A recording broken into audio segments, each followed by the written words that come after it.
Welcome to Spooky Brew Talks, brought to you by Dogfish Head.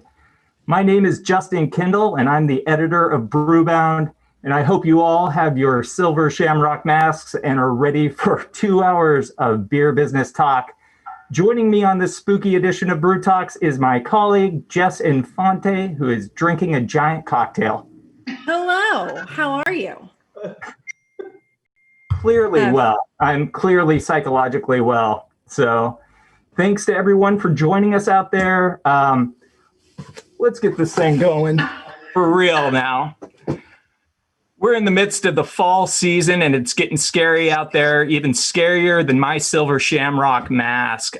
We've just come out of the reset period and many of you have all pitched your wholesalers and retailers on your 2021 plans.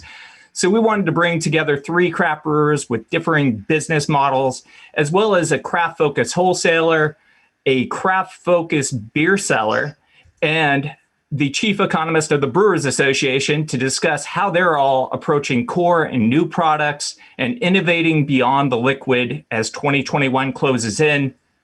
First, we'll be joined by the leaders from Dogfish Head, Trillium Brewing, and pFriem family brewers to discuss their portfolio strategies and how they're innovating, whether that's new products or new ways they're reaching consumers as COVID-19 persists. Then we'll catch up with the leaders from the Brewers Association and Elite Brands of Colorado, as well as Halftime Beverage, to discuss how those products fit within the wholesale and retail puzzle. Jess, we got to thank our sponsors. Could you do that for me, please? Sure, yeah. So before we get started, a big thank you to our sponsors, Dogfish Head for presenting Brew Talks, of course, and Live Oak Bank, Pneumatic Scale Angelus, Orchestra Software, and the Reyes Beer Division. So we really appreciate everybody's support. And just because it might not actually be obvious, I am dressed up as my Lord and Savior, Ina Garten, who you might have seen preparing gigantic cosmopolitans earlier in the pandemic. And my virtual background is Max and Danny's house from Hocus Pocus, which is right down the street from me. So what's in your cocktail? Water and cherry Powerade. So let's meet our panel. Let's get this thing going. Of course, joining us today is Sam Calagione, the co-founder of Dogfish Head. Sam, who are you dressed up as today? I think I might be one of the Beastie Boys from the Sabotage video. I don't even know which one actually, but that's I think roughly the look I'm going for. We actually had a giant carton of wigs and mustaches here at Dogfish, so I'm proud that I didn't have to go far to find my uniform. But we're super proud to be longtime sponsors of this event. Justin and Jess, and you guys, we've curated an awesome lineup for both panels, so I'm super psyched to be here. And not sabotaging us today is Esther Tetreault, co-founder of Trillium Brewing. What's up, Esther? Hopefully I don't sabotage this. No tech issues. Fingers crossed here. Just hanging out with, my wildlife. What else defines the period of COVID but the Tiger King? So a little Carol Baskin inspiration. Get us going. That's the perfect costume for 2020. And finally joining us today is Josh pFriem, co-founder of pFriem Family Brewers. Josh, no costume, but we're happy to have you anyway.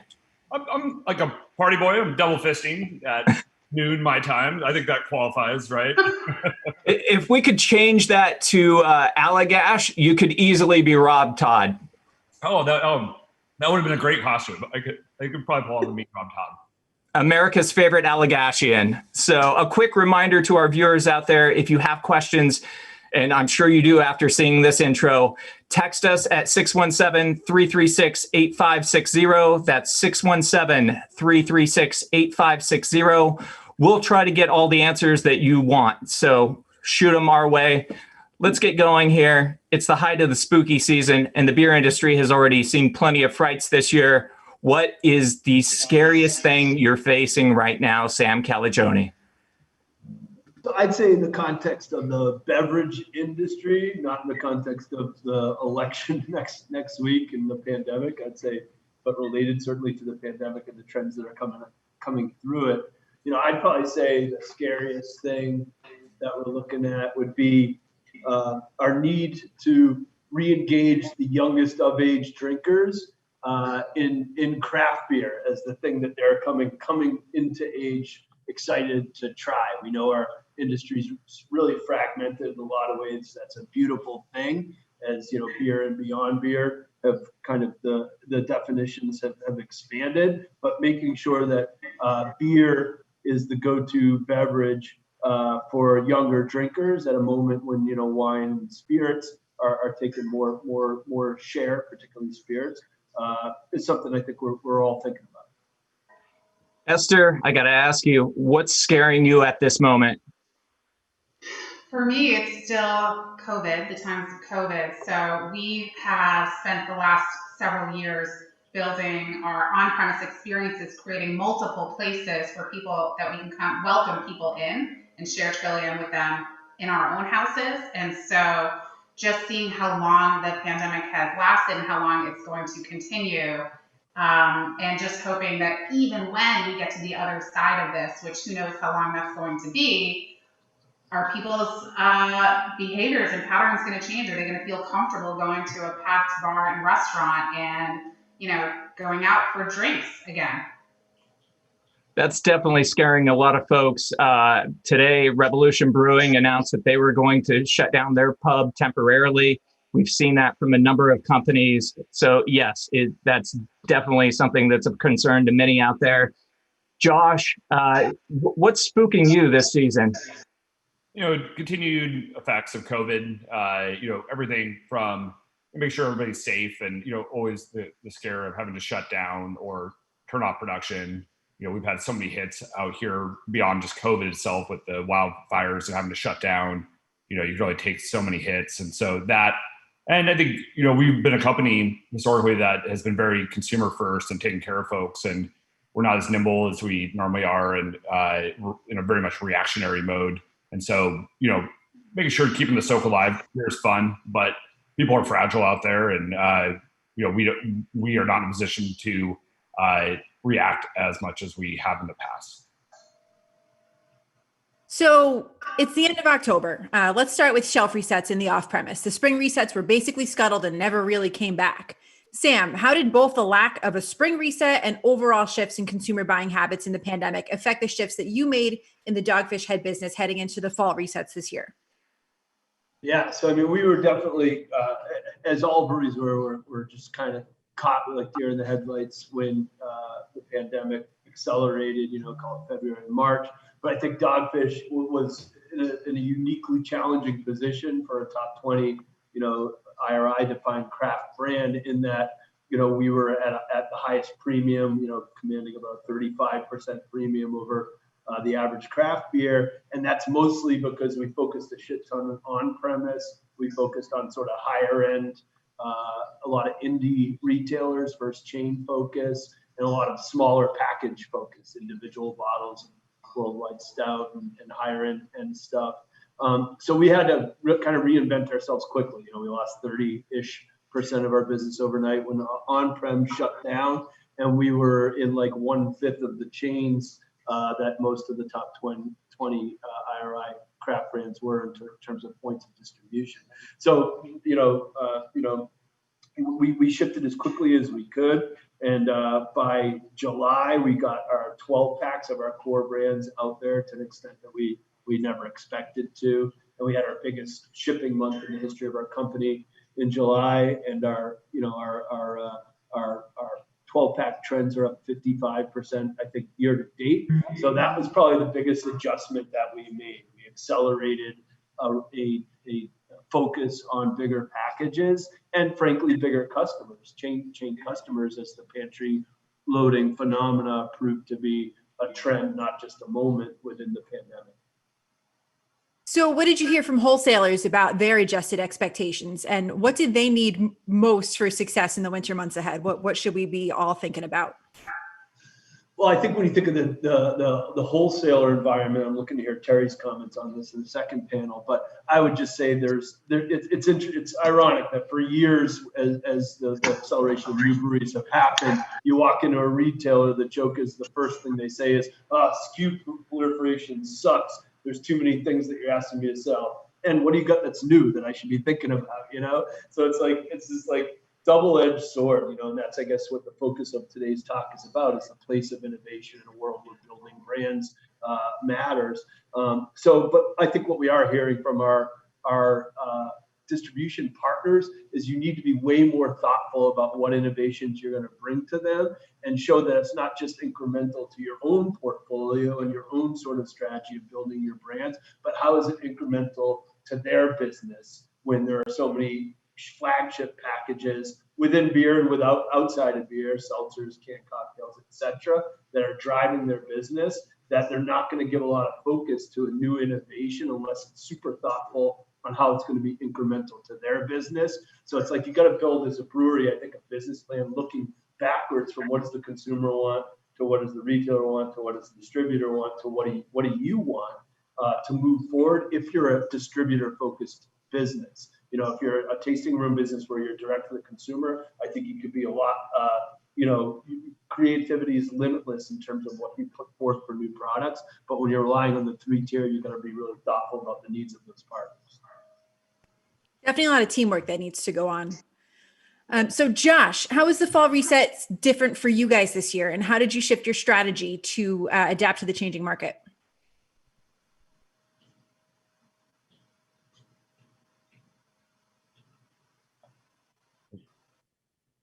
Josh, you might be on mute. Oh, no, sorry, I got bumped off. You guys hear me? Oh, no, yeah, we can hear you. Okay, cool. You want me to repeat the question? I thought you meant Rob Todd actually shot you when you said you bumped off. I'm glad you're still there.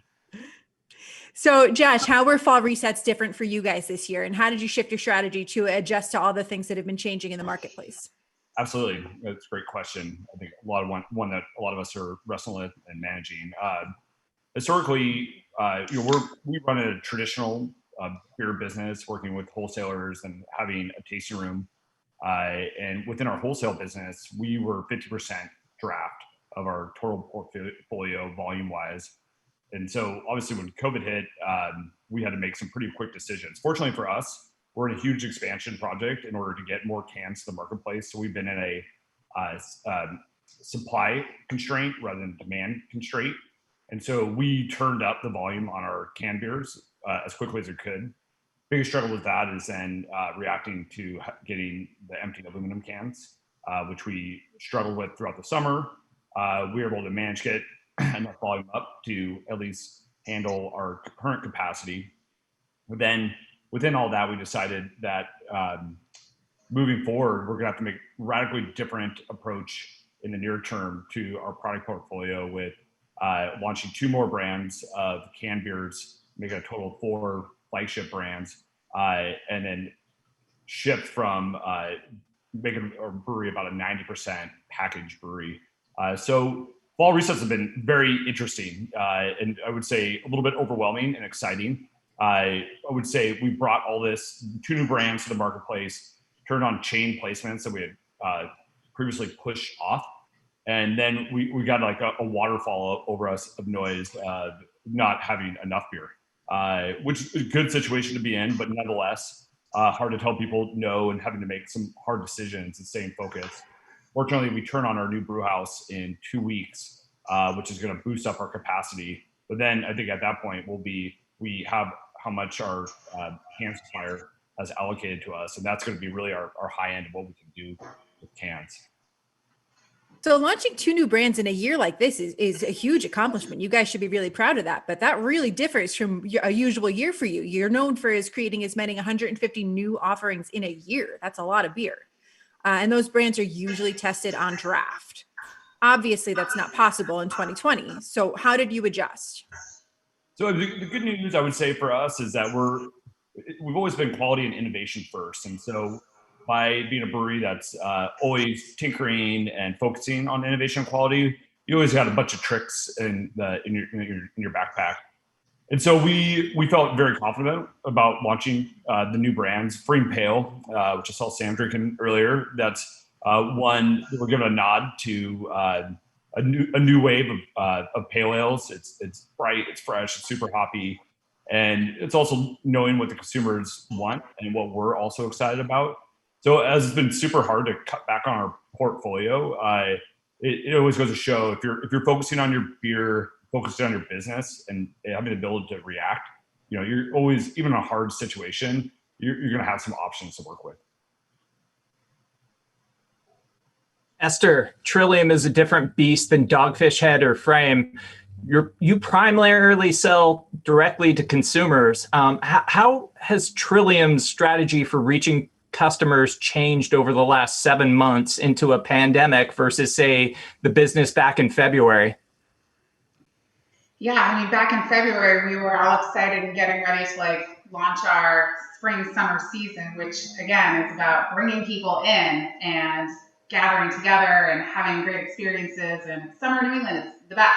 So for us, while we didn't have to worry about the distribution chain and the network that Sam and Josh did, and it wasn't about just what are these other the other variables in the chain going to require from us, we then had to worry about well, how am I still going to bring consumers in to us? So for us, we really focus we've got a set of core values that kind of guide everything that we do. And similar to both Sam and Josh, innovation is just who we are as brewers. So we apply that. I know we're going to talk about this a lot later, but we apply that to all parts of the business. And so for us, we thought about what are our consumers, what is our fan base looking for right now? And we felt that was still connecting and being part of a community. So engagement was really important for us. So we changed our communication strategy to make sure people were still in touch. And then we had to change our operational strategy to make sure that they could still reach us. So, we're going to talk about this, but our curbside pickup was an important way for us to connect with our customers, make sure that they could still come to us in a safe, reliable, consistent way, and then still get our product in their hands. So from a production standpoint, the beers that we were making, we had beer in tanks already. So while the pandemic was changing and evolving day by day, beer in tank is what it is. So we already had new brands that we were committed to putting out. We were still packaging. We do most of our business direct-to-consumer retail sales. So we just continued on the path that we were on, and we just kind of watched day by day and make sure that there is still demand. What can we do to connect with people? Will they come in once they're coming in? And then by now our customer base trusts us. So we still continue to put out kind of the array of beers that we enjoy. Give our customers some of that diversity to keep them coming back week after week once we demonstrated that we had a safe way for them to do so. So ballpark, what would you say, because I know that you guys did a major shift to delivery and you discussed curbside. So how do those orders sort of compare to someone coming into one of Trillium's locations to buy beer? Are you seeing an increased order size for somebody that's ordering delivery? Are you seeing an increased order size for curbside? Part of that, so curbside is kind of the same. So we allow people to order online, and actually it ended up working out. We've gotten very positive feedback from our customers because we had, if I back up a little bit, we had already been set up for that. We've been doing reservation system for special bottle releases because we've long had the criticism that I can't get there. You didn't tell me that you were going to release this. I have to take time off. Now I've missed it. So we struggled with balancing demand for special releases and meeting kind of all of our customers and making sure that we're accessible. So that's been a struggle for a while. So we had shifted to a new format online already that we've been executing for about a year or so for special release bottles. So you can reserve it. So the curbside pickup, actually, we have our defined inventory. It is what it is. But it meant that you could do it on your own schedule that day. So it actually made things a lot easier. And we found that we had to communicate a lot in the beginning because people were still coming right at open. I mean, we had a line of cars that opened when we had pre-sold for the day. So it wasn't like you were going to miss out. And we had to let people know, you can come at 2 this afternoon when there's no line, when we don't have to worry about, a parking situation or creating a backlog on a major road. So once we did that, it actually became a lot easier because people could do it when they felt safe, when they were available. And the same went for delivery. Our data there was a little bit biased because we had to, for the beginning, for the most of the time we were doing it, we had a minimum order just to make it like possible and easier for us to execute. So we had a minimum case order, but we were still seeing some pretty consistent patterns once we were able to adapt, and then people could buy their own, they could create their own mixes and kind of buy as much as they needed. So a theme of the pandemic was that consumers really wanted tried and true brands and larger packs. Sam, Dogfish made a few, adjustments to meet those needs, like shifting to 12 packs for the first time. How else did you see that play out in your portfolio sales? Well, as I said, I think in the distribution side of our business, distributors and major retailers want to see you be more judicious with the number of new innovations you bring to them, and they equally want you to come with like thoughtful marketing and business plans that shows if you get that opportunity to be on their shelves or in their truck, how you're going to create velocity and pull, not just to ask them to push it, but the brewery is responsible for creating the pull with the branding, the marketing, and how well differentiated the liquid itself is. So, what we really, it accelerated what I think was an expectation of, top 100 breweries that rely on sort of coast to coast distribution of fewer and deeper innovations, but also a focus on the core flagship brands that, like you said, just have accelerated and benefit from the pandemic because so many more people are buying. They're not shopping. They're going in like, oh my God, I know that beer. I'm getting the hell out. They're not like perusing the shelf and being, thinking about it at the point of purchase the way they were pre-pandemic. So similarly, we were pretty lucky and prescient with timing of putting a small canning line in our restaurant brewery so that at the same moment we were doing, deeper, fewer innovations nationally, we could still throw shit at the wall locally and do can releases that local fans were excited to get and could only get here. So when they made a pilgrimage to the beach,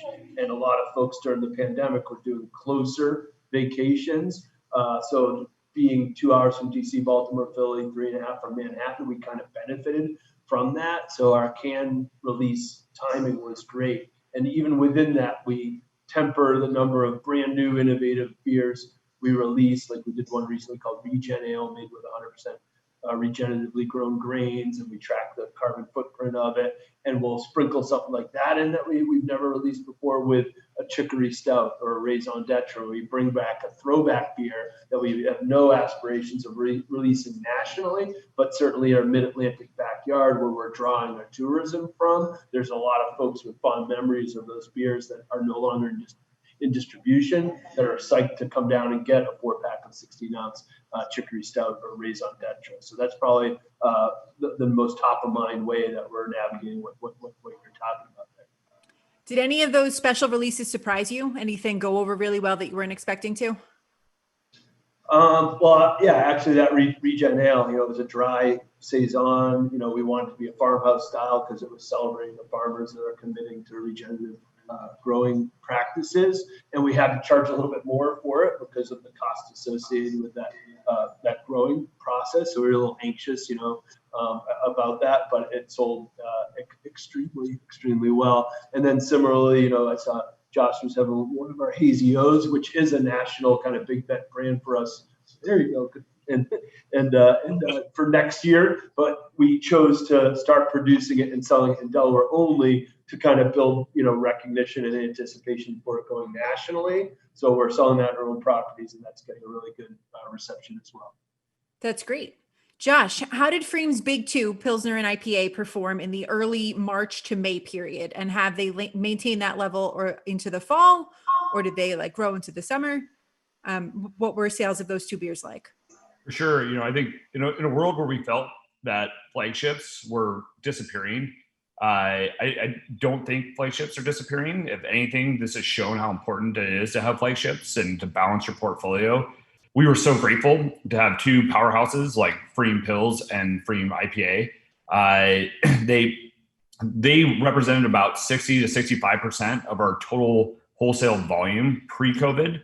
we were able to turn them up closer to probably about 90% of our total wholesale volume. And what it did is it allowed us to stay nimble as draft was coming back on a little bit here in the Pacific Northwest, as people had outdoor patios, created a little bit more space that we could have a little bit of draft. If we knew that we could put it into package or into draft, it gave us more confidence level to produce more beer and to be nimble. And one thing that was really interesting that we found as well is similar to what Sam was saying about, you have like the blinders on in the grocery store and you're grabbing tried and true things that you know and you believe in. We also heard from the draft retail buyers that they were like, flagships are great. Like, we know we normally buy innovative stuff from you guys, but we want fresh. Like if it's fresh, we're in. And so it's okay that you guys are doing less, I would say, variety than you normally do. We want something that we can believe in, that our customers know and that they can trust, and that is selling really, really well. And then we're able to do that furthermore with our launch of our 2 new brands. And I think it was a good decision for us, and it's allowed us to streamline the brewery, stay focused, and give high quality experience and fresh beer. That's a good note for folks out there with the fresh beer. I mean, hopefully more wholesalers are taking that approach. One of the things that we did see, though, with the pandemic is this move to larger packs. Josh, did you have to consider any of that, or have you explored those pack sizes? We have. For us, our opportunity for our size is a lot bigger than what we can currently produce. And for a moment, we tried out with more different channels than we'd ever used before, like Costco, for example. And we saw success that actually scared us. We had to shut down because we didn't have enough beer. And so we're like, all right, we're working within a scope of just taking care of our current customers and adding a next level of chains in that we're not there yet to do the volume packs for our size.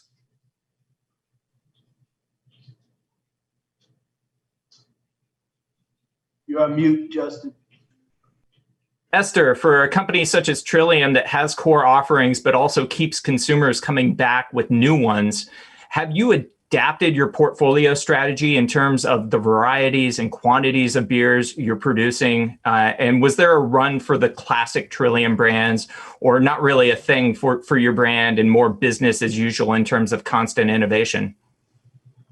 Yeah, it's a good question. Not really. So we have, by core brands, we have kind of rotational core brands that we come back to multiple times a year. So that's probably the closest thing you could consider as a core for us. So something like Congress Street IPA, 4-Point Pale Ale.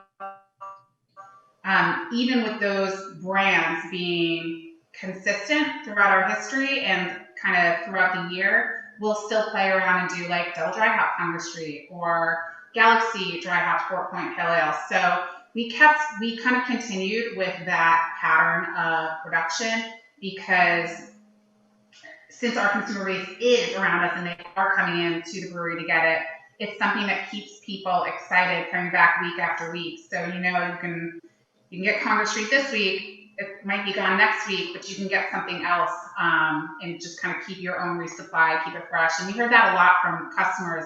It gave them an outlet to get out of the house, to come do pickup and do curbside pickup. And they were checking in consistently to see like, what's new today? What's going to be new tomorrow? What are you releasing next week? So we stuck with our consistent pattern of variety and kind of keeping it fresh. So friendly reminder for everybody watching along at home, you can text us questions and we will get them answered by these guys. The text line is 617-336-8560. So here is one that came in through the line for everybody, really. I mean, with so much information out there right now on how customers feel about returning to tap rooms and bars to have a beer, in your opinions, when do you see draft picking up again? And do you believe it'll be substantial enough to help balance the current trend of packaged beer far outselling draft beer due to the COVID-19 pandemic, especially when you have the concern of an aluminum can shortage looming in the future? So a couple topics in there. I mean, First, I think it'd be really great for us to break down when you guys see the potential return of the on-premise. Sam, I know on the Boston Beer earnings call last week, Jim said it'll probably be like a year until things get back to some kind of normal. So how are you guys planning for the future? Yeah, I think when you talk to, I was going to just say, I think when you talk to on-premise operators that have like a bunch of units in a bunch of states, no one's really planning longer than 1 quarter at a time. Everything's so in flux.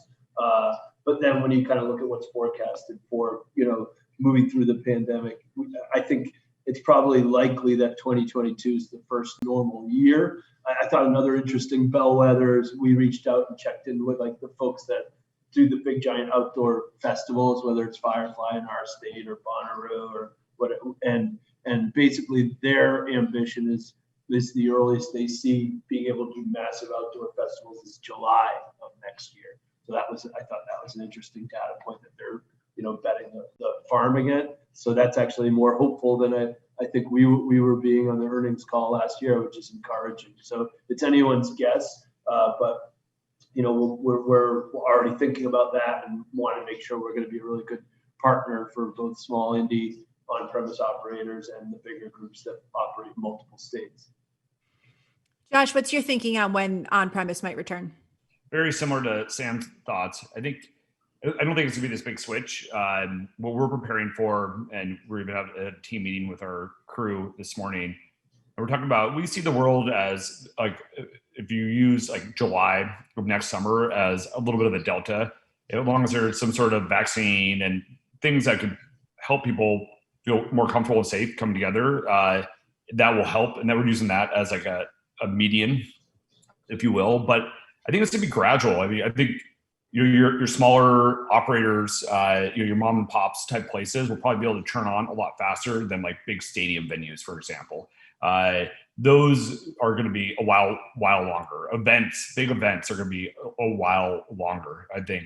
But with that, I think you have to keep the draft presence alive. I mean, it's part of the blood of our industry. That is a point where consumers have contact, and then they get to know the story and the brand. And so what we've done as a team is we're watching closely, and we're putting as much energy as we can into the off-premise and supporting those guys, but then also making sure that we're not over banking on them to keep our business running. So we're going to hold on to a higher level of a packaged product for our mix. And then gradually over time, we're going to do what we can to build back up our sales team to support draft and events as appropriate and as people feel that's safe. Josh, do you think that in your crystal ball, 2022 is the first normal year on premise? Do you guys think, or do you think, and maybe Esther can answer that too, that your brewery will ever get back to that ratio of on to off prem that you had ahead of the pandemic, or do you think that's always going to be changed? I mean, I think the math is funny for a brewery like ours. I don't think it'd be a challenge as we're growing so much on package side to ever get back to 50% draft business. But we've said at the heart of our brewery that draft is super important and that we're going to put a lot of energy there. And so I think in 2022 that we'll be able to have enough energy and steam to start building it back. But I think it's going to take some time to get it back to pre-pandemic levels. And we've already seen it, at least out here in the Pacific Northwest. We've lost some key restaurants and key bars.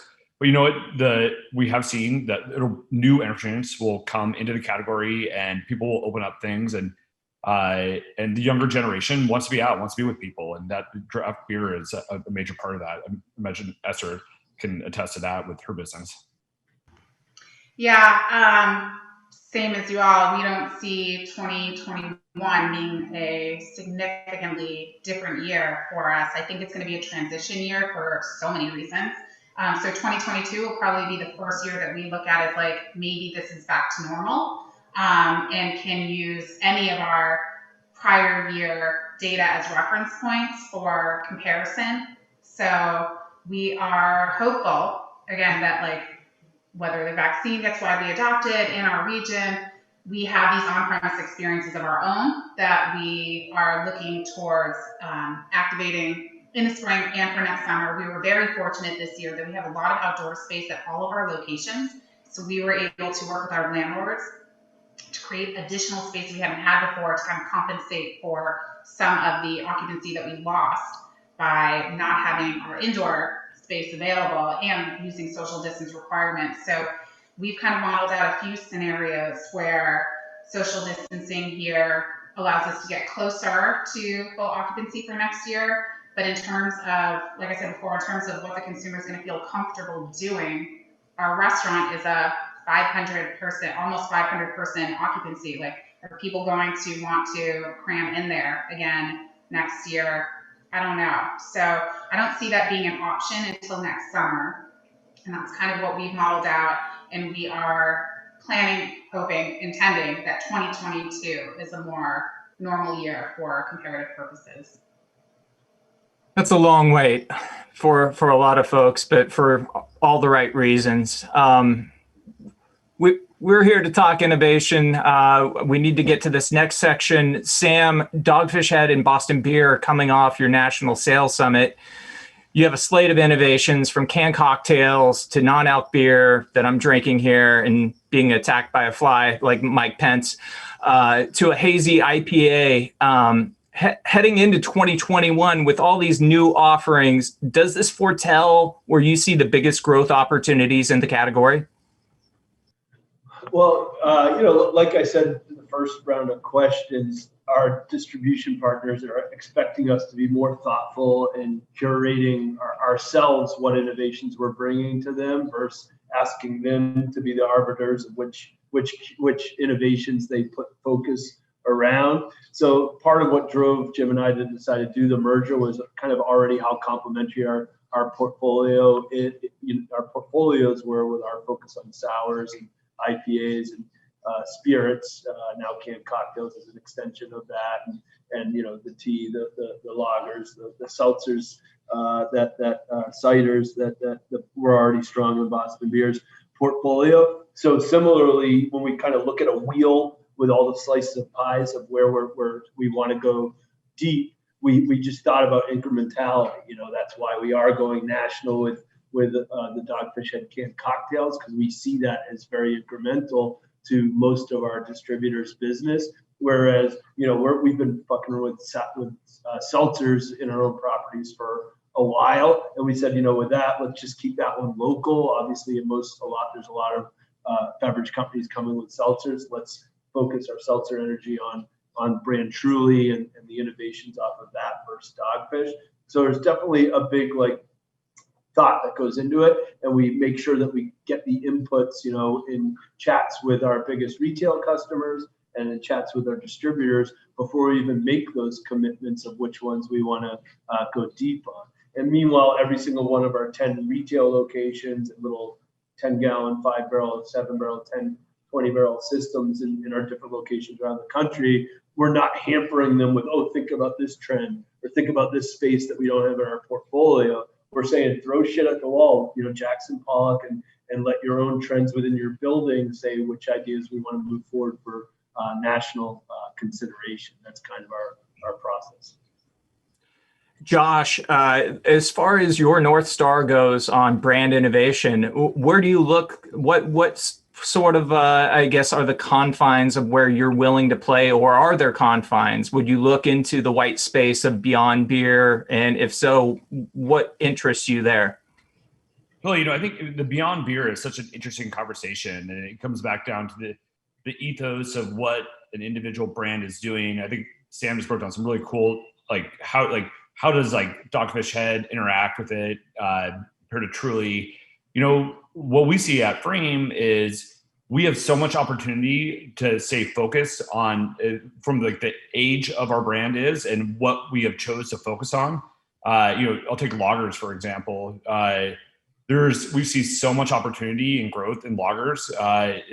We were part of opening up a Pandora's box here in the Pacific Northwest. There's a huge thirst for high quality, innovative lagers, and as well as other really high quality sessionable beers. And the pFriem Pale that we just launched, we think, pale ale is a very old style beer, but not to be forgotten about. With a little bit of a refresh, a little bit of new blood, some things we learned from IPA, and it has huge flavor, and it's a little bit over 5%. It's very, very drinkable. It kind of plays closer to that lager palate. And for us, where we're sitting, we have a great future just focusing on those. And then the other 148 different beers we're making. But I think it's fascinating to watch the different beyond beverage. There's a lot of cool things happening. But for us at where we're at as a company, we're not dipping our toes in too much because we have so much opportunity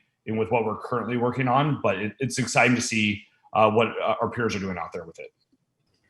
Esther, when you look at the category and you look for white space, do you stay primarily within beer, or does Trillium ever look beyond that to see where the bounds are? You know, how do you think about other products, especially as you grow into your own farm location in the next few years and sort of branch out?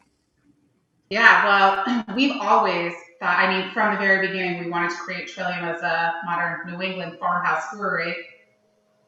I've referenced this before, like middle of Boston, not so farmy, but now we have the farm. And so we've always looked at beer as an agricultural product.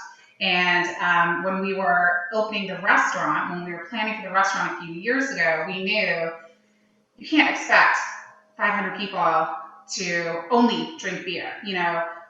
We don't make a truly gluten-free beer, for example, but like people want alternatives, like whether it's by necessity and they want something gluten-free, or they just think that they don't like beer. We've always kind of walked that line of like, well, you think you don't like beer, but what flavors do you like? What might you be interested in trying? That's one of the things that we really love, is converting somebody who says, I don't drink beer, to trying something they might not have experimented with before. But out of necessity, we knew that we needed something alternative for the restaurant. And so thinking about the agricultural nature of beer, the farm that we have in Connecticut actually already had an established vineyard on it. So we put wineries into a couple of our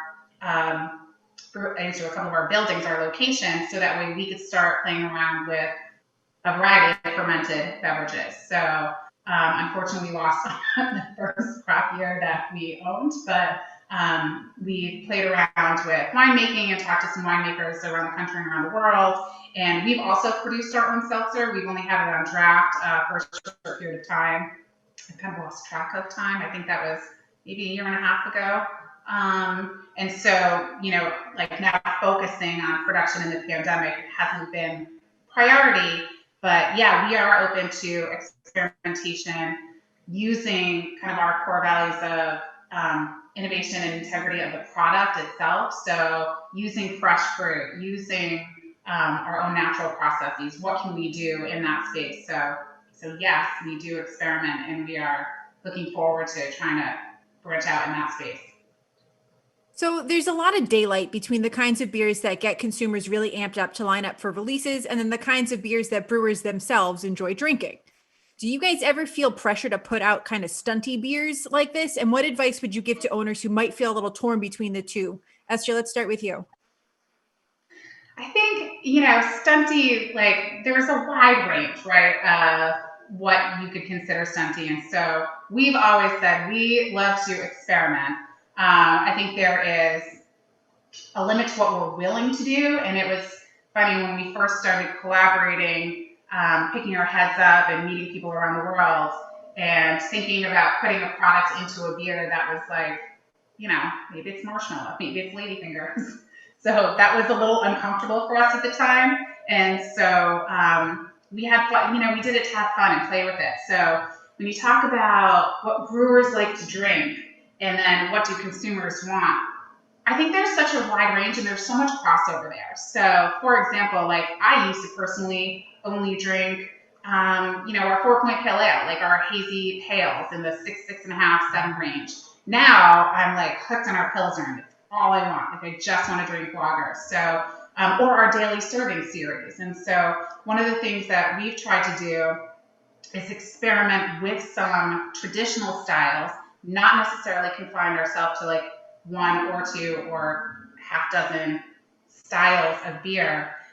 When we do have our on-premise experiences, and when we were open the restaurant last year, we had up to 18 different styles with multiple varieties within that style on the menu at a given time. So I think we try and do a little bit of everything because that's fun for our team, because we've got a number of people on our team and they all want to drink something different. So when you talk about like, what does a brewer want to drink? It depends on who you talk to. So our advice is focus on your own integrity, like what feels true to you. So if you want to play around, like you want to meet consumers where you think they are, does that align with what your values are? Can you feel good about creating whatever product you want to put out there? And then can you just have fun with it? So that's been our approach. Totally. And I know you guys get super long lines, but I would never categorize anything that you've ever put out as being any of these stunty things that are aged on God knows what. So Josh, I don't think this is something that you guys dabble in either, but what advice would you give to brewers who are maybe feeling the peer pressure to start throwing, snack cakes and stuff into their tanks? Totally. I mean, I'll start off with saying I very much agree with what Esther is saying, is that you have to go with your gut, your own ethos, and why did you start a brewery? And I think you can find a lot of answers within that and what gets you up in the morning.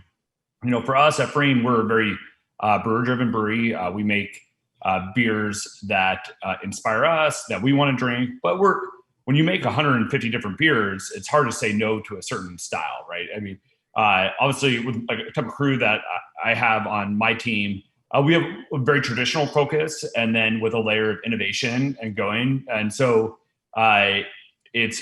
they get a little bit wound up. We talk about doing something outside the box, or like with the pastry beers, or different realms of hazy, or going like too far to the north on these things. But I'm like, well, if we're gonna make a couple different types of Rauch beer, right? Why can we not experiment with this other realm? And so, even though we do have a very traditional focus, we love playing around with stuff. I mean, why not? I mean, beer is fun. And it's great to be innovative, try stuff. And it may not be your favorite beer that you've ever made, but I would say this, beer like children, and that you love them all, but they all have their different time and place. Just because you brew a beer doesn't mean you have to drink like gallons of it like you would like your favorite Pilsner or your favorite lager. It may spark something new and different, or you can use an experience, and then you can tell a different story. And keeping your consumers excited is really an important thing. But I would go back to talking to other folks and say, make beers you're proud of in general. Like if you're going to do something stunty, like make it something that you want to drink, or that you would proud to put your name on it. And then beer is fun, so it should be fun. Perfect advice, Josh. Thank you. Sam, I know you guys have really never shied away from experimenting, but I feel like you've always really stayed true to your own ethos here. So what advice would you have to offer newer brewers who are feeling the pressure? Yeah, I'd say, one man's stunt beer is another man's flagship. When we opened, our mission in the business plan was to be the first commercial brewery in America committed to brewing the majority of our beers outside the Reinheitsgebot, incorporating culinary ingredients into our recipes. It was true when we opened with a little 12-gallon system in the corner of our restaurant, and it's true today where I have 1,200 barrel tanks in this building filled with the limes and pumpkins and sea salt and monk fruit. So we're really, really proud that we haven't had to waver from our original mission as we've grown this company. But I do think when we're experimenting in our little systems, and we're totally agnostic on the cost of ingredients that our brewers buy, or aspirations of making it a national brand, and we don't want to put a hand behind our back on that creative process. But as we walk potential experiments into national innovation considerations, we do try to find lanes where we can impress consumers, distributors, and retailers with the authenticity of our capabilities of playing well in that lane in a sustained way, whether it's the sour category or the active lifestyle space. We did Namaste as a yoga beer 12 years ago, Sequench Ale, 4 or 5 years ago. Now the best-selling sour in America, Slightly Mighty, and now with Lemon Quest, in the non-alc space, and working with the same scientists from the Gatorade Research Institute that we work with on Sequench. Our goal is to find these white spaces, but don't think of them as just, the white space is this one SKU, this one liquid. It's a space that we can have a conversation with the consumer about and just ideate and create that space, and other liquids might come and be complementary in that space. And that I think helps us, earn an opportunity to be, identified as part of that space, or pioneers in that space. And that's always been my dream. It's never been about getting to a certain scale. It's been about trying to make take these risks and pioneer versus sort of a fast follower model. And sometimes you fall on your ass. Like, I'm enjoying the hell out of this Pilsner. We released a piercing Pilsner with pears in the winter, which is like the time of year no one fucking drinks Pilsners. 12 years ago, I don't think it was ahead of its time. I think it just was the wrong thing. But we love taking those risks. Sometimes they pay off, and sometimes they don't. But that's always been part of our creative journey. We've got another audience question. Beyond the liquid, which of the innovations accelerated by COVID-19 are you most excited about continuing when consumer behaviors, in parens, hopefully, shift towards a more normalized pattern? And so I read this as, e-commerce trends, or curbside, or delivery, or some type of innovation that your businesses have taken on during the pandemic. And I'd ask you, on top of that, what are maybe one or the two things you've learned from that you'd share with other entrepreneurs that they could apply to their businesses? And I'll start with Esther, because I know you guys have made so many different shifts. Yeah, we've had to tackle a lot of operational and logistical challenges to operate safely and with hospitality in mind. So one of the surprising features for us that we did out of necessity at first, and now has become really like a pretty well-loved feature, and it's so counter to our approach to hospitality, is we have QR codes at our tables now. And so we went to a totally contactless experience for our, not only offsite for curbside pickup and delivery, but on premise at all of our locations. We worked with our point of sale vendor. We use Toast, who is local in Boston. And so we were one of the first of their accounts in the country to initiate this QR code menu system. So it's right now, it's literally on just like little placards at the table. So we have this little QR code, you scan it with your phone at the table, and it pulls out our menu. And so you can, right now, you order your beer, your draft beer, you order your food, but you can also order beer to go at the table. And so that has been one thing. I joke, JC is the type of guy, like, he will not call and make a reservation. He's like, I don't want to talk to a human when I need a quick interaction. I just want to do this on my phone, be done, not have to deal with that extra layer. And so when we're talking about not interacting with a human, that's the opposite of hospitality, but it really has helped immensely to expedite our transactional processes.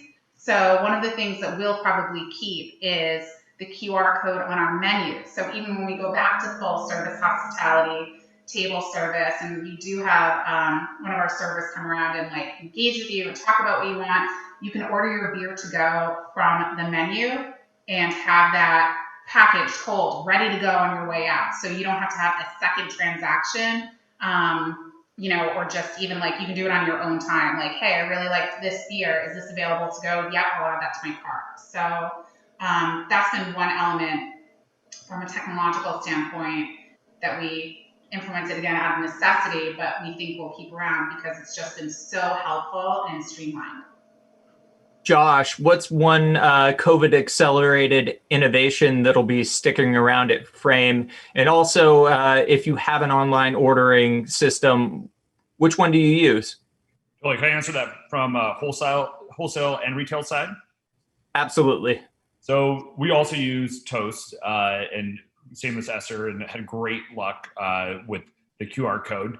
And also similar is creating a to-go business is new to our business. We live in the middle of the Cascades in the Columbia River Gorge, and we are a destination. Our place is very full on the weekends, year-round. And one thing we're excited to take on from our to-go business we've created is that we sometimes run hour and a half, 2 hour, 3 hour waits. And to be able to have such a dialed in to go ordering system, somebody comes up, they don't want to wait. We're right across the street from the park. We actually have an open container wall in Hood River. And so now people can order food and beer online within 15 minutes and go over to the park and enjoy a really nice meal and a different experience they would in our tasting room. So we'll keep that for sure. And then we've also seen the potential of e-commerce. We work closely with Whole Foods as one of our partners in the wholesale side of the business, and then with their connection to Amazon and shipping, that has really upticked for us personally, and I think that's only going to grow. And we also have our pFriem Union Beer Club that is limited to shipping by our state of Oregon. I'm hoping that some of the things that we've seen here can break down some of these laws so that we're able to ship to further places to give those people experience. And I look forward to seeing what type of opportunity that brings in the future, and we'll be ready for it. Sam, what's one thing that's come out of the pandemic innovation-wise that's going to be sticking around at Dogfish Head that you're excited about? Yeah, so, innovation-wise, I'd say it's more like, the history of like our planet, which would be, recognizing that like you're way less likely to contract COVID being outside. And you saw Esther talking about how quickly they pivoted to outdoor spaces, and Josh just talking about the awesome open container laws that let people take their what they love to drink outside. I'd say that's something that we're really excited about. We have painted over our mantle at our Harborfront Hotel the slogan, "Welcome to Lewis, Mother Nature, let's do this." And the fact that this pandemic is getting people outside to socialize and to drink and kind of be in the natural bounty of where our ingredients and the beautiful stuff we make grows. And you look at our three successful brands, one facing the harbor in Boston, and one beauty of Hood River, and one in coastal Delaware. I think that's really exciting. I don't think, imagine having navigated this pandemic like 40 years ago without the internet, trying to do this conference or whatever. And so right now people are lucky sort of that they have the internet and can be on their phones and communicate globally. But we're also recognizing, I think, that our souls ache to get back out in nature. And I think people are figuring out ways to do that right now and finding that to be more precious and kind of lifting our spirits. So I hope that doesn't go away. I know at Dogfish, we're really going to lean into that idea of really celebrating getting people out into nature moving forward. I don't think that's going to go away. Esther, Trillium is known for collaborating with other breweries, which usually happens in the summer. So speaking of enjoying nature and being outside, but travel restrictions and quarantines made that really difficult to do. So how did you guys pivot? Yeah, that really sucked. That did suck. It did suck. Really early on, I think it was, I was the one home alone with my kids and kind of trapped in here. And so there was a point where I got desperate for social engagement. And so I created these Saturday night brewer Zooms. I was like, you guys, I'm so lonely. Please somebody hang out with me so I'm not just looking at my kids all the time. So we ended up getting, it was at one point, I think there were about a dozen of our friend brewers around the world on Zooms on a Saturday night. We were talking to our friend Josh from Garage Project in New Zealand, and he was having his his Easter brunch while we were all drinking champagne or whatever on Saturday night.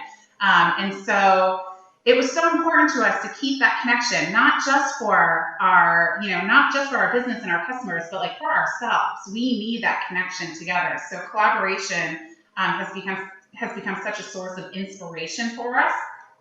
So to do it safely, we, collectively as a group came up with a few ideas that would keep us talking to each other, sharing ideas, sharing recipes, and then make it fun for our customers. So we did a couple things. We did a Freaky Friday series where we traded recipes with a friend, and then on a Friday we'd release their version.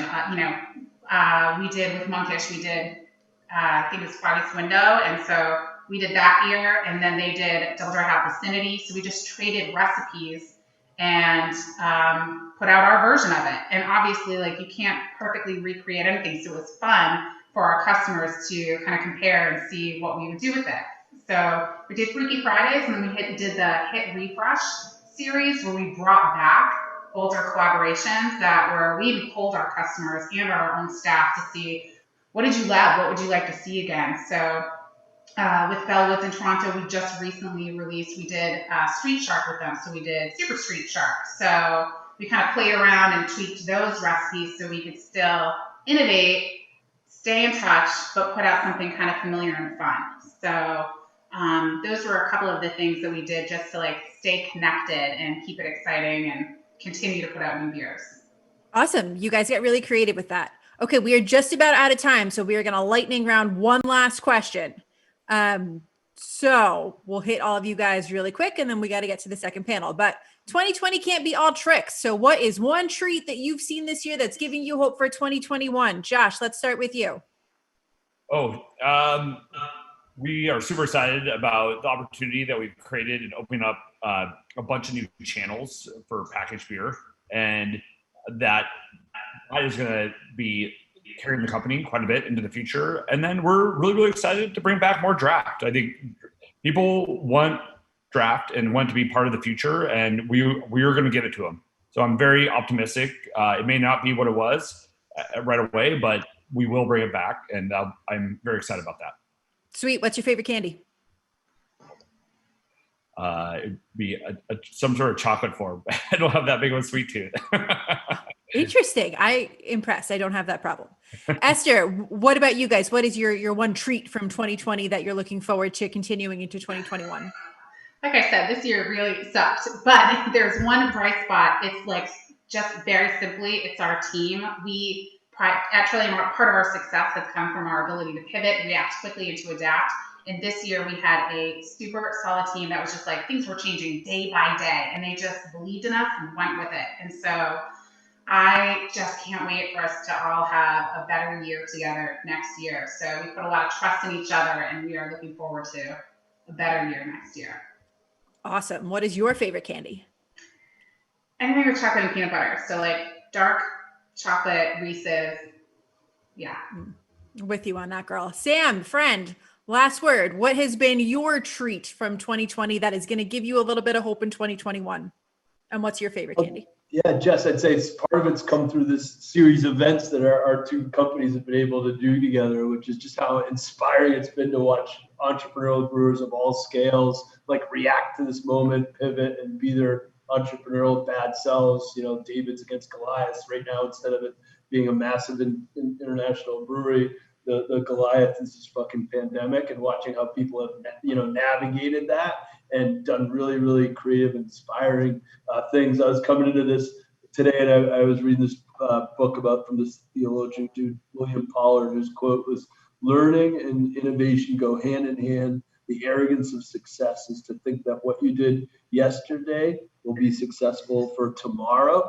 And I think the stories we're hearing today is all of us with great humility realizing we had to pivot, and it's super inspiring listening to all these stories of successful pivots that we're telling in the series. So proud to be part of this with you guys.